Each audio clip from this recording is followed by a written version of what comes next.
So it's 7:01, so we'll call to order the Town of Farragut Visual Resources Review Board for September 2022.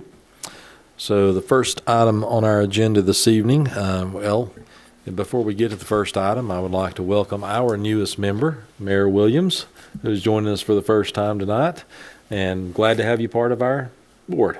Glad to be here. All right, so the first item on the agenda is the approval of the minutes for the August meeting. Any discussion related to the minutes from August?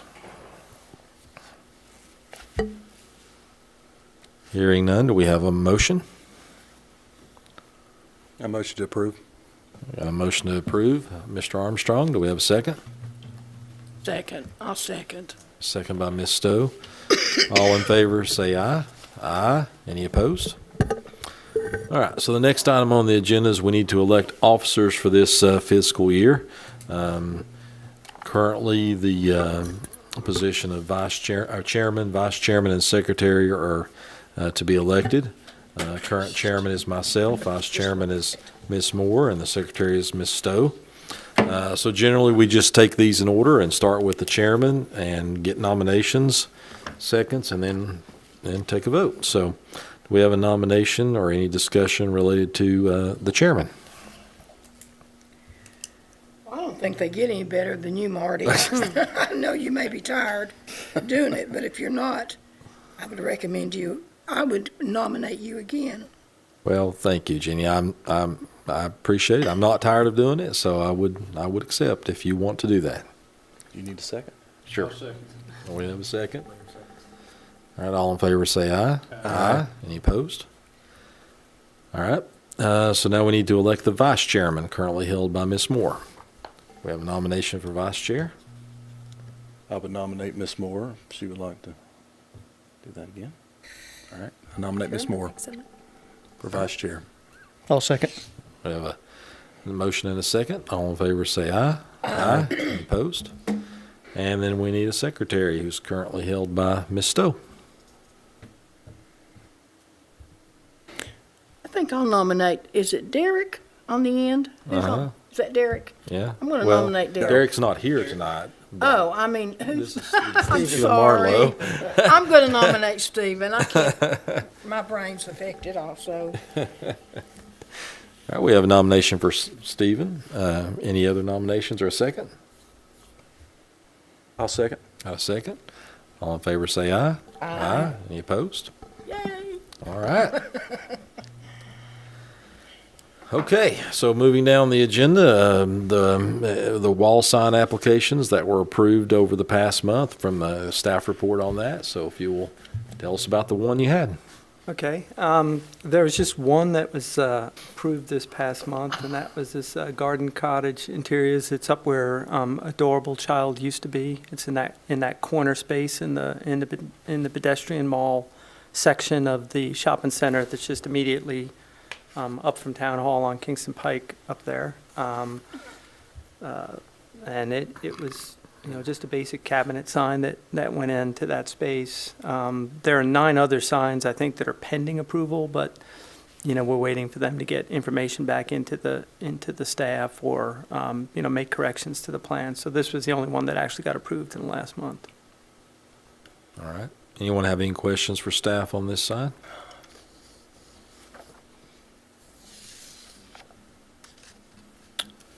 Hearing none, we'll move down to the ground-mounted sign application. So the first one is QC Kinetics, which is located at 11653 Parkside Drive.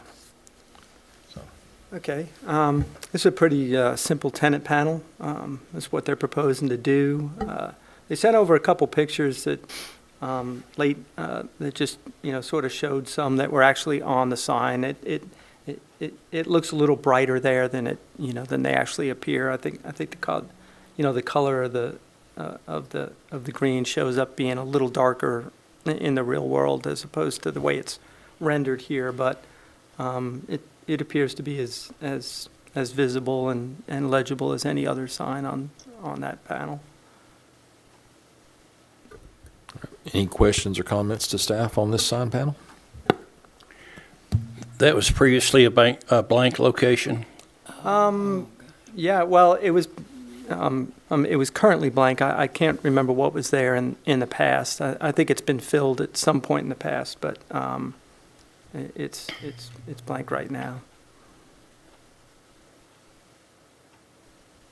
I think it's the most outstanding sign on that piece. It looks good. Yeah.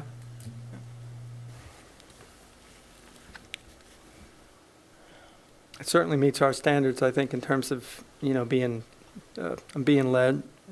legible, and also having a consistent white background with the other, with the other panels. Any other questions or comments? Hey, do we have a motion? I'll motion for approval. You got a motion of approval, Mr. Marlowe. Do we have a second? I'll second. Second by Ms. Moore. All in favor say aye. Aye. Any opposed? Okay, we're going to move down now to Lee Company, 12500 Kingston Pike. Okay, this is a sort of odd request, and so I'll explain it a little bit and make sure you're all on board with my interpretation on this and the way I'm approaching it. The Lee Company, and this is actually a corrected image than the one that was in your packet. One of staff's comments was the original image they turned in was shown on the westernmost ground sign on the shopping center. This center has two ground signs, one at the western entrance, one at the eastern entrance. The Lee Company took over an entire building within that complex, and they are going to put the sign on the on the easternmost sign. So I asked them to correct that, and here in the PowerPoint is it displayed on the correct sign structure. And because they took over the entire building, they could have been a multi-tenant building, but it's a multi-tenant complex. There's an older building in there now that has multiple tenants. There's this building that now has one tenant in the building, and they're getting ready to apply for I'm constructing a third building on that site, and I don't know whether that'll be another single-tenant building or a multi-tenant building. But because they took up the entire space, I guess they worked it out with the owner of the complex to be able to use that entire sign for their tenant panel. And the way our regulations are written, they can do that if the sign advertises at least two entities and keep the same size as a tenant panel sign. If you go back and look at our regulations when they were revised a little over a year ago, or we increased the size that you could have on a tenant panel sign in terms of the area of the sign face to make a little more room for tenant panels. And the way the ordinance is written, it has to advertise two, or if it's just if a building that was a multi-tenant building became just a single tenant building, and that was all that was on the site, they would actually have to shrink their sign face down. In this case, however, when we originally permitted the sign, the complex owner wanted to list the name of the shopping center at the top. So it's Little Turkey Creek is the name of the shopping center. And we actually included that area that is, where the Little Turkey Creek is written as part of their overall sign area. So we thought it was only fair that since that took up, they could have had a larger tenant panel area, but they wanted to use part of their allowable area for the name of the complex. Because they're advertising both the name of the complex and the company, I considered it two entities being advertised on the sign. So if not, Lee Company would have to actually shrink the message area down to meet the single tenant or the the single business type standard. So I thought because the overall size of the sign was figured with the Little Turkey Creek as part of the advertising message, that essentially they're advertising two entities, the complex and the tenant. So based on that, this sign is the allowable size. If you don't agree with that interpretation, then the Lee Company would have to be shrunk down to meet the area requirement for a single occupancy type development. Whereas, this is one tenant in a building, but the development itself has multiple buildings and multiple tenants.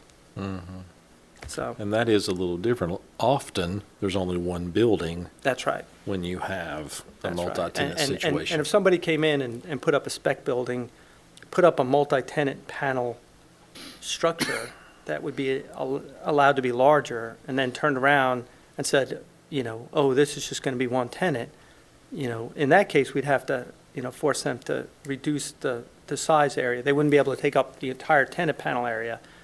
But in this case, when they originally permitted these sign structures, even though they just had blank spaces for the tenant panels, they did include the area of the Little Turkey Creek as part of their allowable space. So just on balance, since the sign is sized, counting that area, I thought that, and it is advertising for another entity, and the regulations didn't say tenants, it said entity.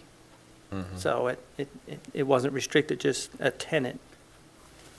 Well, based on what you know about this property, you said a third building would be constructed. Yeah. Will there be a third ground-mounted sign, No, another they entrance? can't, or- they can't have that, Okay. because they don't have another entrance and enough frontage, or I don't think they have enough frontage, they could go back and look at that, but they haven't requested that. I can say that the westernmost sign is going to remain for any other tenants that want to put their signage on, That was so- really the question. So there's space on it for this new building tenants to have their signs down there? Well, Is that there's what you- probably not going to be enough space for every tenant, but we have other complexes that, don't have enough space for every tenant in the building, depending on how they cut the buildings up. But, Village Green being a good example. yeah, so, that's between them and the landlord. Maybe there are some businesses that may not care if they have a tenant panel out there, and so they can negotiate that as part of their lease or whatnot. But I guess Lee Company negotiated this with the owner, and Okay.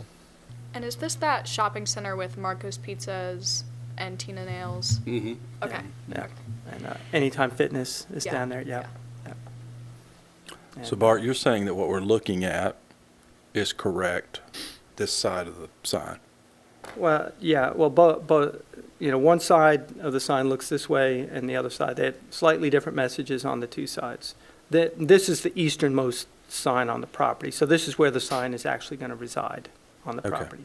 All right. The only thing that I wasn't, that I did want to explain to you is the way I was interpreting this is that Little Turkey Creek is one of the two entities being advertised on the sign. If that was not the case, the Lee Company area would have to be reduced in square footage to meet the standards that we would apply to, just any other sort of single occupancy type development along Kingston Pike, where it's just one building and one tenant. One tenant with a smaller sign Yeah, area. yeah. I got you. Yeah, the area is, the maximum area on a single use type sign like that, I think is 40 square feet, and on a multi-tenant, it's 60.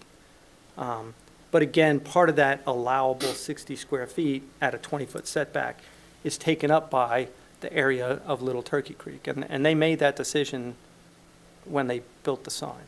So I thought that was equitable to treat it that way.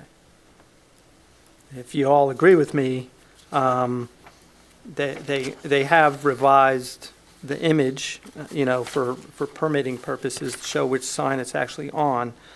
So the only other subject to on this was, to assure that the complex owner were to go back in and sort of reestablish the landscaping that was supposed to be around that sign. Yeah, this would probably have to be looked at again if, for some reason, Lee Company was to move out and then he decides to split up the building again. Yeah, at that point, they would remove the Lee Company, placard, on the sign face, and then, say there were two tenants, they could each have a tenant panel. If there were four tenants, they could, as many as they could fit in that area they could have and still be legible. I think based on what you're describing, it seems reasonable, logical, your approach. Are you saying the other companies can have a sign that big, though? No, on, on the sign that's on the western end, I can't remember how many tenant panel spaces are on it. But now if another company came in there and the owner wanted to give them all the space on it, he could. Or if he wanted to split it up amongst his, 4 largest tenants, they could put all their names down on that sign. We don't control, again, the message or how many tenants are listed on it, as long as their signs are legible, so space obviously controls that to some extent, but.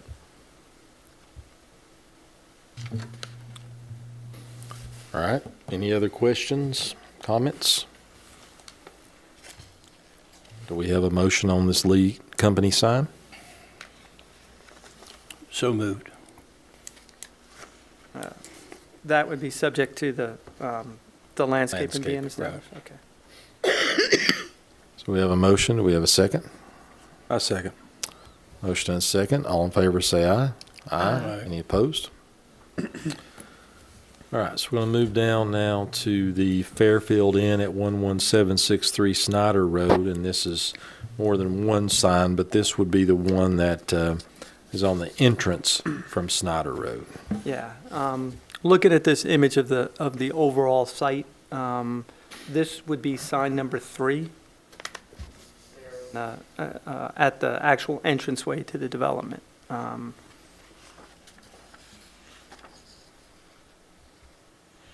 And here's what they're proposing. I contacted them, I guess last week or the beginning of or the end of the preceding week to get some corrections. Basically, they turned in the brand book, type package for Fairfield Inn, and it didn't comply with all of our standards. They're in the process of making revisions. I think the look of the sign is fine, except for the fact that they're going to have to put the addressing at the top, which is required under our ordinance. In fact, they called me today and were wondering if they needed both the numbers and the road name, and they do not need the road name. We just need the numbers. The size is okay, assuming they have enough setback. I looked at the old site plan, and it appears that they do, but I asked them to verify that, so we have it as part of this permit. That's one of the things I'm waiting on is a site plan that shows the dimensions. And also to ensure that even though right now there's a lot of landscape in there, that they make sure that the base goes all the way to the ground and that there's a 2-foot base in case they ever take some of that landscaping out and put in something else. We won't have an issue there. And just providing a landscape plan that just documents what's there. They have some really nice grown-up bushes there, but I want to make sure that we have that documented as part of the permit, so we can, if any of them die back, we can go back to the applicant and have them reestablish that. So again, I didn't get those corrections in time for the meeting, so if you feel comfortable approving it subject to those, and we can go that route. If you want them to come back next month, that's up to y'all. But that's the way they're proposing the sign to look. And I think the only difference there is that there'll be a placard at the top that's got the address numbers on it. But the coloring of the sign, the design of the sign is going to be the same. And that's not a brick or stone building, so their base just has to be architecturally compatible with the building that's there now. So it's not like they need to have a brick base or anything under it. That as long as the materials and the color are architecturally compatible with the existing building. Bart, when do you expect them to have revisions to you? I was hoping to have them in time for this meeting and put them in. Like I said, I got a call on this afternoon, and they were asking about the address number. So I assume they're working on them right now to to get me the information. Probably what slowed them up a little bit was getting the site plan dimension and making sure that the setbacks are right. So is this something they want to act upon pretty quickly? I'm not sure what their timelines are. They've got applications in for wall sign permits as well. I don't know whether or not they're going to be painting the building at all. It seems like a lot of the hotels are going in and sort of freshening up their look and their color and everything. So I don't know what their timelines are. They probably want to get fabricating it at a minimum. Right. Well, I don't think we want to hold anyone up. We've tried to not do that in the past. If we can approve it, it seems like there's a few subject twos that have to go along with it, of course, which Yeah. you primarily listed here. But then you mentioned painting the building, so we would have to have a subject to make it clear that the sign compatibility with the building would have to exist on the base especially. Yeah. But it's obviously very legible in my opinion. And I don't know whether they're proposing to change the color of the building, but, based on their, it looks like they're rebranding a bit, so that, they may be, doing some things to the building, but we don't have anything on that right now. Okay. Is this sign now compatible, if they update it, is it compatible with the building color as it is? Yeah, I mean, we looked at that. It's not, if you compare it to the Fairfield, the one that's there, they're building, that sign is, the colors on the building are much more muted. There's a lot of light beiges and things like that, so I think that blue may be I in was the thinking it building was too. like It looks blue like and the gray. It original has the sign lights, is right? much more Like, visible Yeah. though. They had It's those more lights on the colorful and corner. stands The old out sign better. definitely is not compatible with that, yeah. Right. the exterior. Okay. No. And then where those numbers are on the bottom, is that on the base of it, or is that added on top of what the base is? They have it now down on the base, Okay. but, So that is the actual base that they're saying, okay. yeah. Yeah, you can see it, I'll jump ahead. Like, here's the other Okay. sign. Oh, okay. Got it. Yep.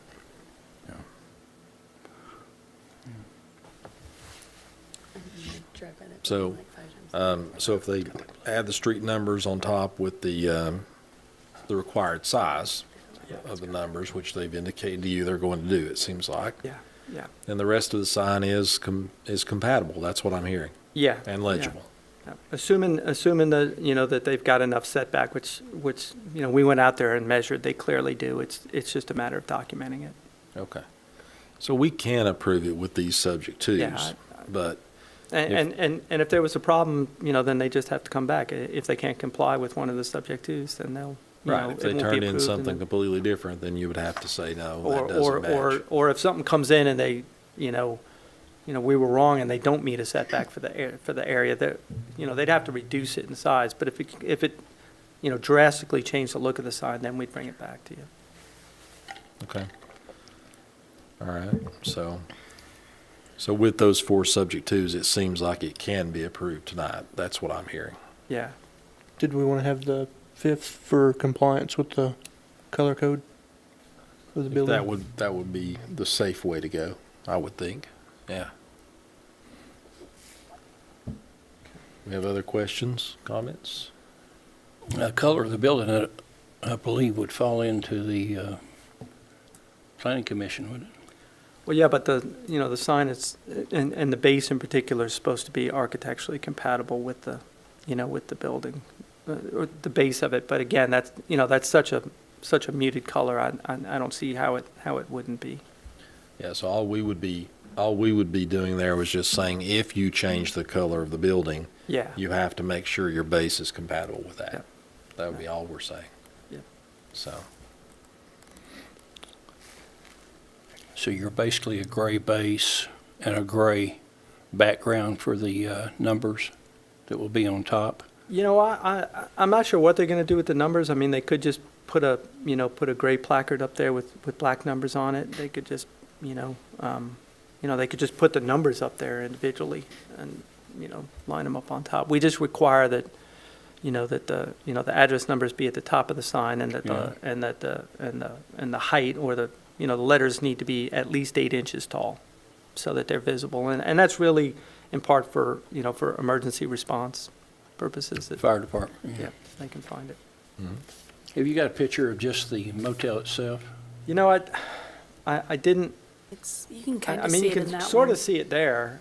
It's got a lot of white, and then it's got some darker kind of almost brick color there at the center. Got some, Darker gray. that gray there Yeah. may be the, Yeah. But it don't have any red or blue on it, like what the old sign was. no, I mean, right now but again, we're not, we don't control the sign being, matching, but we do the base and the structure of the sign. In this case, the structure of the sign is the entire sign, but if someone built a more elaborate structure and they put the sign on it, That's then the color that of would the also have base to be now. architecturally compatible with the building. In this case, it's really just the base. All right, any other questions or comments on this item? All right, do we have a motion?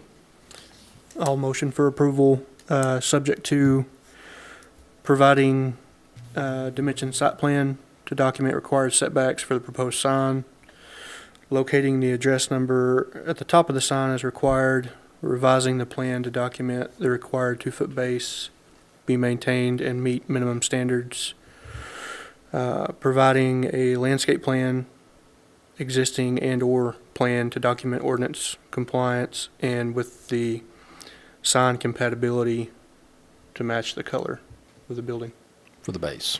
base. Right. Yep. All right, we have a motion by Mr. Marlowe. Do we have a second? I'll second. A second by Ms. Stowe. All in favor, say aye. Aye. Any opposed? All right, so we'll move down to the second Fairfield Inn sign. This is the one on the corner there at Snyder and North Campbell Station Road. This is number 4 on this sheet. And this is another existing sign that they're changing out. Originally, we did not require an address number on this one because and we felt it would be confusing because it's actually down there, sort of at the corner of Snyder and Campbell Station Road. And we've done that on other signs in town too, where, it could create confusion. And, but it's basically the same size or the same sign as the other. And again, we're looking for a dimension site plan on this one. The setbacks are a little tighter on this, on this particular sign, so this is one I'm concerned or, was most concerned about to get the documentation that it meets the setback. It's not a big sign, it's 20, a little over 20 square feet. It's like 20.5 square feet in area. That would, require, I think, like an 11-foot setback. So I just want to make sure, if not, they would just have to cut it down a little bit to, to meet the area. But they do have to have at least a 10-foot setback. Again, looking at the original permit, it looks like they have it, but I just wanted to make sure. The sign base, they know, is going to have to be extended down the way our ordinance is written, that, the pole can't be visible underneath. So you can see there in the picture that it would be, even on the existing sign, the rock and the landscape has been pushed aside a little bit, so they're going to have to, make sure that comes down flush to the ground. And the landscaping there just needs to be documented, and they probably need to go back in and add a shrub that's been taken out over time, because they have to have 6 within a certain distance of the sign base. So again, I just wanted to get that documented. Okay. So it's the same sign as before as far as legibility and Yeah. content and all of that. So, questions, comments on this one? Yes. Is this lit? The existing sign got lights on it of some sort that shine on it or something? I think these are internally lit. There's a power box on there. Yeah, I see a power, that's the reason I'm asking.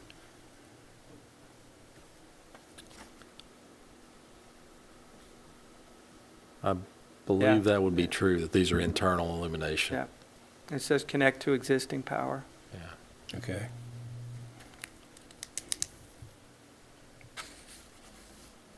Thought on one of these it said, but that may have just been a discussion I had with them.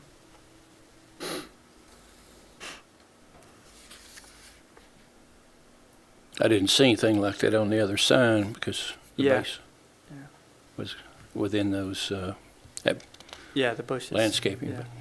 Oh, but that's a good question. Normally, when we look at these, it's a new construction, and that's part of the package, but this Yeah. being a reface, Yep. it's already installed.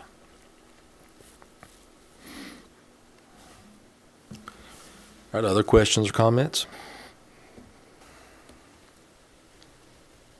Okay, hearing none, do we have a motion on this Fairfield Inn sign at the corner of Snyder and Campbell Station?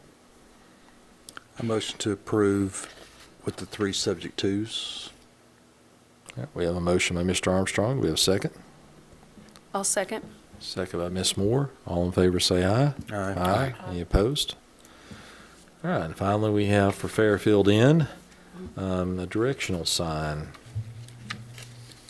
Okay, so this is a directional sign that's, it's located at the driveway that's sort of off an access easement. It's a little different on this one also, is that the access is on that side drive there, you know, like, they have 2 driveways on that. That's actually not a public road in there. It's an access easement that goes back in there and accesses that property and some behind it. But they're proposing to, you know, to put a new entrance directional. There's one there already. What they proposed was too large, so they're gonna have to cut that down in size to match our standards. It's too tall and it's got too much area. So, I mean, the look of it is fine, all of that is fine, but it can't be more than 30 inches high, and the area needs to be cut down to meet our requirement. Apart from that, it's, and we just need to make sure that it's set back the right distance from, it's not from the street in this case, it's from the curb lines and you know, the parking lot interior. And I don't think they'll have any problem meeting that. I just want it shown on the plan that it meets the setbacks and that the sign is cut down in size to meet our height and area requirement. Okay.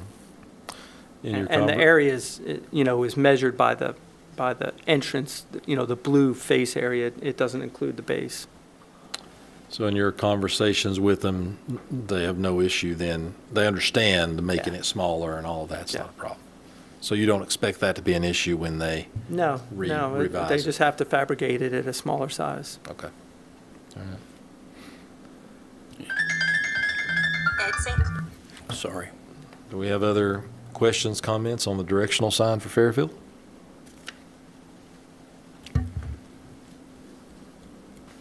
All right, hearing none, do we have a motion? I'll make a motion to approve, subject to the size and height requirements being adjusted and the site plan setbacks, or the setbacks being verified on the site plan. All right, we got a motion by Ms. Moore. Do we have a second? I'll second. King second. We both second. Favor say aye. Aye. Any opposed? All right, so we'll move down to the Jessica Phillips CPA and Circle Salon on 102 Chahoe Road. As you've noted, it's a little bit different, multi-tenant panel. Yeah, this is one that you've seen before. Right. It has the look of a multi-tenant panel sign because it has multiple tenants displayed on it. It's actually fabricated as a single sheet though, and so it's you know, I suggested to them that they maybe consider having 3 separate panels built and hanging them, but they wanted to keep it this way, so this is what they're doing. It just makes it harder when they change out, although in this case, I think they're going to have 3 different applications put on it, or I should say 2 applications. The The Bryan sign is going to be a blank space. They're just showing it, superimposed over what's there now. So there's just going to be 2 tenants listed on that sign right now, and there'll be a blank space at the bottom for a 3rd tenant. The only revision that needs to be made here is the Circle Salon, and I spoke to them as well, and they're working on this. They can't have the all yellow gold background, because again, our requirements for a tenant panel sign is that the background color has to be consistent. So I spoke to them, and what they're going to do is they're going to put that on a white background. I suggested they try to bump the font, make it a larger, bolder font on the Circle Salon, so it's a little more visible. They can, however, keep the gold in their logo. So, that sign will look pretty much the way it does, with a slightly larger Circle Salon font, and the logo will be that same black circle with the gold interior, the black icon in the middle of it, and it'll just be on a white background like the Jessica Phillips CPA sign is. And you expect to have a revision on that Yeah, pretty soon? they were gonna, they're not using or they didn't use a sign company for the design, they were doing it themselves. So they were gonna put that together and then send that on to the sign company. And then the sign company will provide me with a new mock-up like this, and then fabricate the plastic, the clings they used to put it on the. So we would still need to have the subject to that it be a white background? Yeah, absolutely. But, go ahead. Oh, sorry. I was just going to ask, are the street numbers on the sign? Again, on this one, we don't have it on it because it's confusing. That sign is way up on Kingston Pike, but the property's address is actually off Chahoe Road. Mm-hmm. So, this is another one where we haven't required them to put the sign, the Okay. numbers on top, because it I would just be remember that. confusing. Yeah. Okay. I think in retrospect, that would have been a good one to put 102 Chahoe Road as on top. Yeah. Like they did over at the, where they put Snyder. Well, I mean, you could make that as a subject too. That was something that at one point they actually had street numbers on that were a Kingston Pike number, and they just sort of assigned themselves a number, years ago apparently, from talking to Mark, and they were forced to take that down because it was not the address of the property. Oh, mm, So that's interesting. Yeah. Yeah. Well, they both look legible, providing that the background gets changed. So, any other questions, comments? What's the material? Is that just a plastic? It's a hanging sign. So. It's a plastic sheet, like a white plastic sheet or backer, and then they Screen print the. Yeah, and it's on plastic that they put up on it. And I actually spoke to the owner of Circle Salon, and she herself felt that the font needed to be a little bit bolder for the Circle Salon, so she's definitely going to bump that up a bit. Okay. And that place where the bricks are different color, is that where the numbers used I to believe be? so. I Okay. believe so. It that sort of predates me when that happened, They but were. Yeah. yeah, that's how it was explained to me. Okay. All right. Other questions, comments? Hearing none, do we have a motion? I'll motion for approval, subject to the background of the sign becomes compliant with the standard white background. Okay. We have a motion by Mr. Marlowe. Do we have a second? I'll second. Second by Mayor Williams. All in favor say aye. Aye. Any opposed? Okay, so now we're going to move down to the landscape plan application section, and we're talking about the Grove at Boyd Station subdivision, the amenities clubhouse area, which is located off of Iron Plow Drive, proposed. Yeah, Iron Plow Drive is the road internal to the subdivision. So it's that section of road hasn't actually been final platted yet. So, in fact, they're in the process of doing that now, but, so that's why I put it as proposed. But that's that's the street name within the subdivision. There is a section that has already been final platted and named that. It's just this section hasn't. So if you, this is the landscape plan for just the subdivision's amenity area, the clubhouse and pool area. So you're not reviewing anything beyond that. There were a couple things that needed to be corrected or just added onto the plan, sort of clarifying notes. I can explain those. The trees that are out in the street median on Iron Plow, they were listed on this plan as Chinese elm, and on the original streetscaping plan that went through the planning commission when it was preliminary approved, or when it received preliminary subdivision approval, they were listed as Tupelo. And so to just get a clarification note on there that this will take precedence over that section, I spoke to the landscape architect on this, and that's being done, and in this particular area, they're going to extend the landscaping across the street into another portion of the subdivision. And so they wanted to go with the Chinese elms in this area as opposed to the original Tupelo. I don't know if that'll be done elsewhere for the street trees, but in this particular area it will be. And I just wanted to get that clarified as to how the two plans are going to relate. There was also a small bit of landscaping island down here at the end of the, I don't know if I can bring this up on this.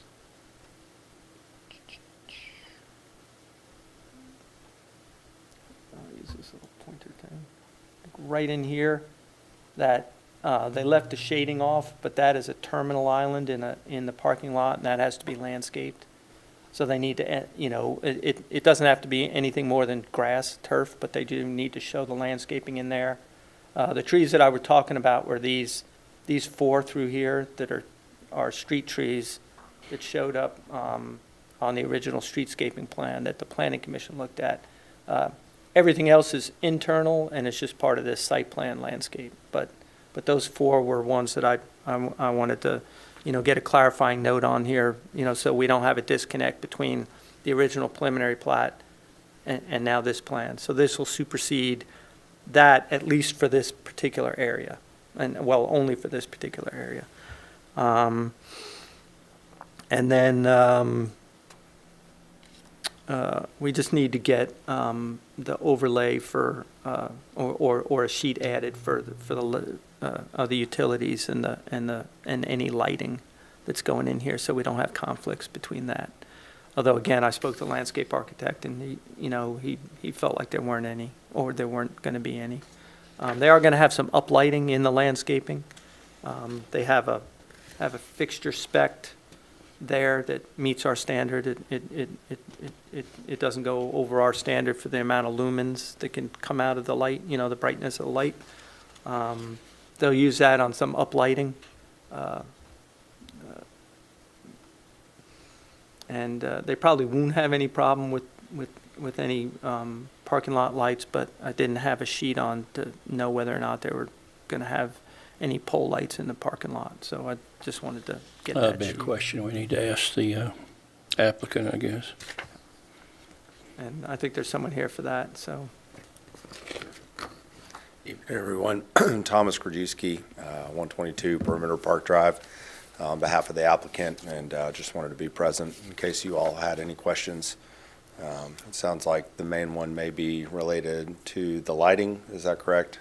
Yeah, just our landscape plan standards just require the plan to show the site utilities and any overhead type structures that could be a conflict. I spoke with Daniel about it. He was aware he had to get that.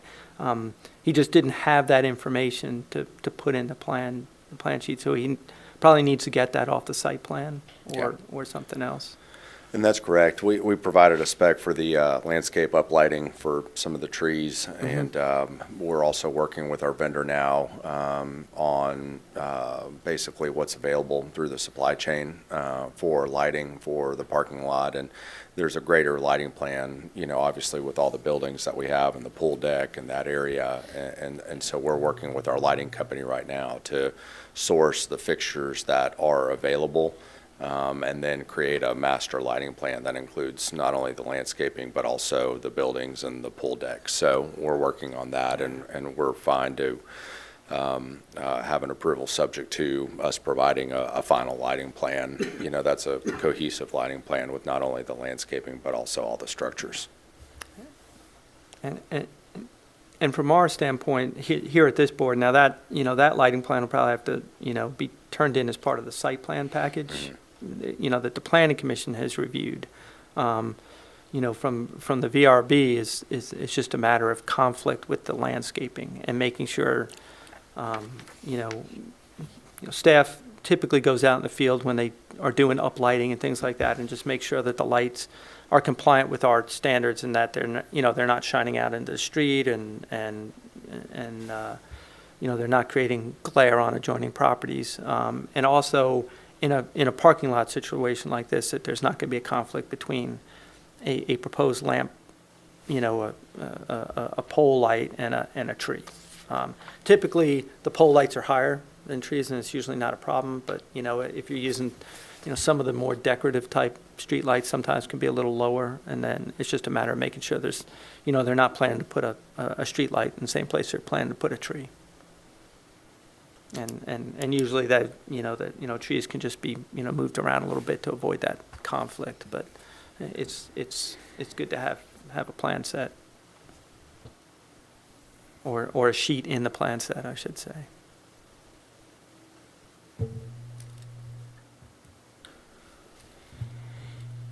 When do you propose to have your master plan? We're close. We've been working on the total site plan, not only the landscape portion of it, but all of it. So we have a few loose ends, but we're close. And like I said, we're working with our vendor already on the master lighting plan. So we'll certainly have that available for review, prior to any permits being issued or anything like that. And as far as landscape lighting is concerned, we're really looking at, just creating a couple of focal features near the entrance to the amenity area, and then also in the courtyard there between the buildings where you see those 6 trees planted between the 2 structures. So we're focusing our landscape lighting in those areas, and the rest will be more site lighting related to, the buildings and the pool deck and the parking lot and that sort of thing. There's a little blow up here on the area that he's talking about right there, on that sort of internal lighting. From the standpoint of the standards, that we're looking at tonight as the VRB, most of that internal landscaping is not regulatory in nature. They do a great job of landscaping on these developments. The ones from a regulatory standpoint, that we're looking at is what's in the parking lot. The impact out there on the street trees, and then the landscaping requirements between the building and the parking lot areas. So we don't necessarily have the standard for there around the pool and stuff, but they're doing a great job for the proposed landscaping in that development. It's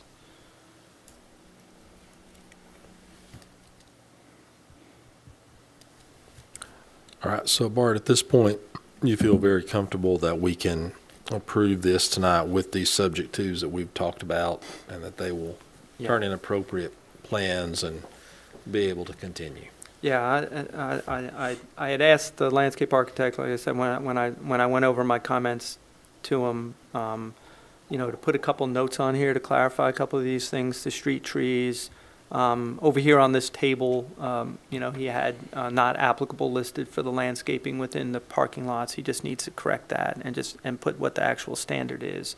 The main thing that was missing was a sheet just showing where the site lighting and the utilities are on the site, so we can avoid conflicts. typically the landscaping can be moved a little bit to avoid any conflict. If it couldn't, then they'd have to, come back with, like a revision. But, that's usually not a problem. Okay. Do we have other questions, comments from the board? I do have one, Bart. What, is that a 4-foot median in the center of the road there in the boulevard? I don't remember what that was done on the preliminary plat. It is. It's a 10-foot median from curb to curb, so it's actually an oversized median to allow for those trees there. It being the Grove as a community, we wanted to make sure that we were able to accommodate the trees that needed to be there to represent a grove. So You can see that it flares out there on that sheet, that it widens out, I guess, to. It widens out, and we actually field measured it. It's all, the curbs have all been installed, and so it's about 10 feet from curb to curb. In the wide area? In the wide area, Okay. yes, sir. They actually have a final plat for that section on the, proposed for the planning commission agenda that this coming, for the October meeting. Correct, yeah. Okay. All right. Other questions, comments? Okay. Hearing none, do we have a motion on the landscape plan for Grove at Boyd Station?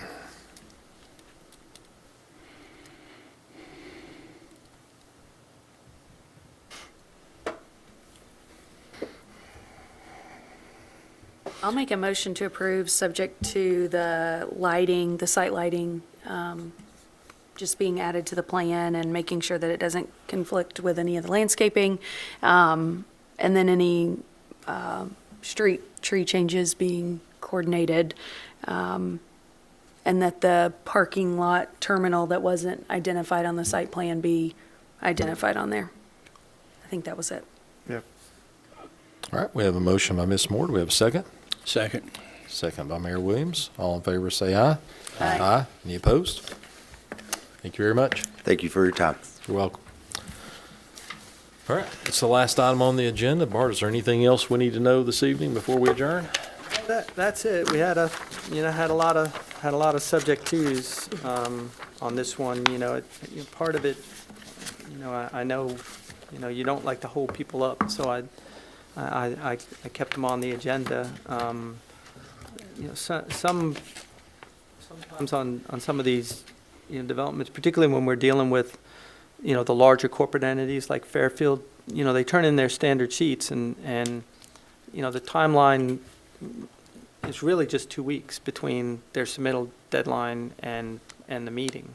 And when we're, by the time we look at them and get comments back to them, and then they get going on it, oftentimes they just don't have time to get the corrections made. So particularly when, in this case, it's a local vendor, like a subcontractor that's going to do the fabrication and installation, but Fairfield has an out-of-state group that does all, puts together that package, so they have to, so we contact the local applicant, and then they have to go to, this larger entity that's out of state, explain to them everything that needs to be fixed, and it just takes a while sometimes to get it back, as opposed to, when we're dealing totally with a local sign company, like, that, works here all the time. Typically, I'll get comments to them, and sometimes I have corrections back that day or the next day. So it, on some of these, it's just a little harder to get it back. I never know whether to list them on here as subject twos or, to have them wait a month, but, that's what I did this time, is I put them on for, it seemed like most of the things were fairly easily correctable and weren't going to be a problem. Well, and as our previous applicant alluded to, the supply chain issues right now. So Yeah. if you do hold somebody back a month, then who knows how long that puts them back Yeah. on getting the information or getting the items they need. So it's good to help them along where we can. Yeah. All right, if that's it, meeting adjourned for this month. See you next month. Here's